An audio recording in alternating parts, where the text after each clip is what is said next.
Hello and welcome back. I'm Joe, and it's finally time for Workers and Resources Soviet Republic Season X, the Peninsula Island Challenge. Let's look at the map, look at the resources, look at the challenges, and figure out what the rules are so you can play along if you want to. Well, good to see you. Season X Peninsula Island Challenge will start June 7th at 9 a.m. And this map is going to become available in the workshop at that time. So I hope you join me when that happens. But this map, what's it called? St. Bernard. It is not my map, but it's my edit of a map. I used the Lezo Strovzibirsk Owen Arlud by Thrax 1821. I'm sure I butchered all of that. But this is the same map in principle that I used for the last live stream when I did the island challenge. There are several updates. For example, I made the peninsula a lot bigger. I added this island and another island over here. I updated some of the resources to make it potentially more playable, and that's really it. So the main island is done by Thrax. Thank you, Thrax. This is an amazing map, and I will show you all about it in just a second. Let's look at the resources quick. They're relatively scarce. Mostly 20 to 30% resources available, besides the couple dots that I have that I added here. We'll see if I need those. Iron, also relatively low. Oil, relatively low. It's the only resource available on the peninsula over here. Uranium ore, I added a little bit extra here and increased the amounts there. And then bauxite is barely available here. So resources are very, very scarce, which is on purpose. Let's look at the map as a whole. Let's start on the peninsula, because this is where you will have to start, because these are the only two customs houses. Customs house 1, power connection 1, customs house 2, power connection 2.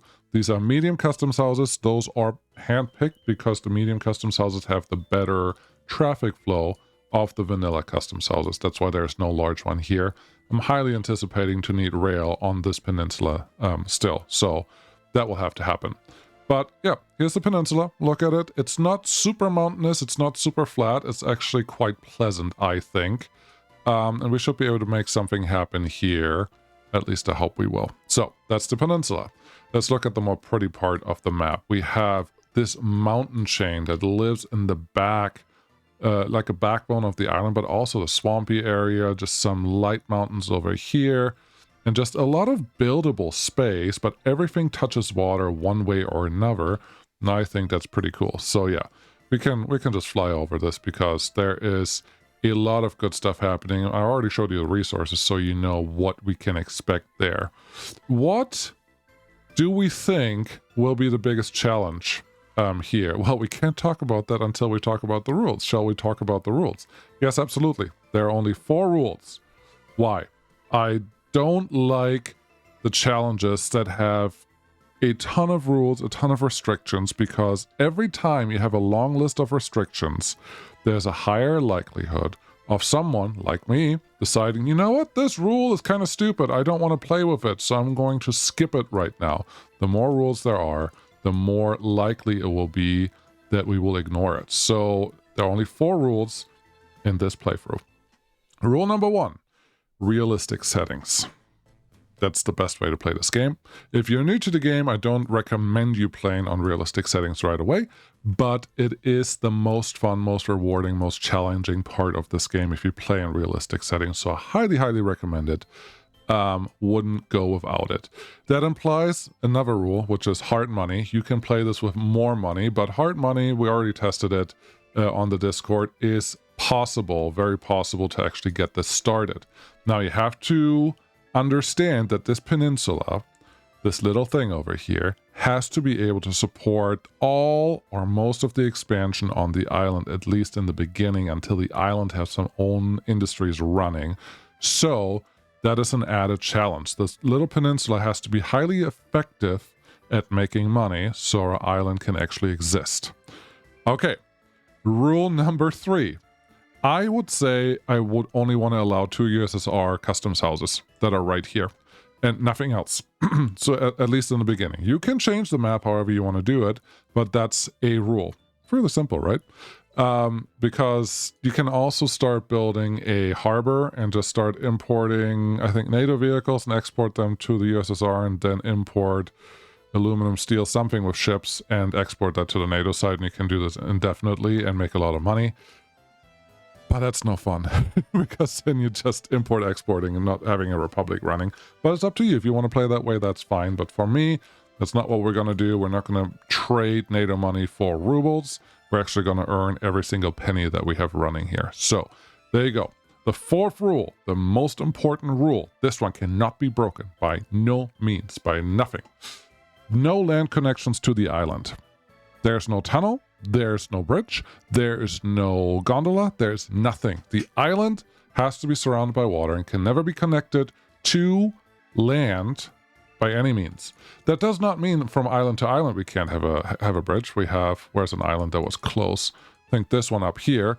I could see us maybe wanting to build a bridge here. I don't think I want to, but there's some islands here, like this one is technically an island. Those can be connected, that's all fine. But there can be no land connection made to the islands. This is also an island, it's an old volcano. Has to be connected somehow, but there's no land connection allowed to the island, which will imply that logistics on the island will be extremely difficult and will 100% rely on ships and planes, nothing else. That you have to ship it around on the island too. I'm just trying to show you everything here, okay? They have to exist on the island and do the logistics, handle the logistics there, but stuff has to come in appropriate volumes, or you have to produce them in-house in appropriate volumes to actually be able to sustain whatever republic you have built.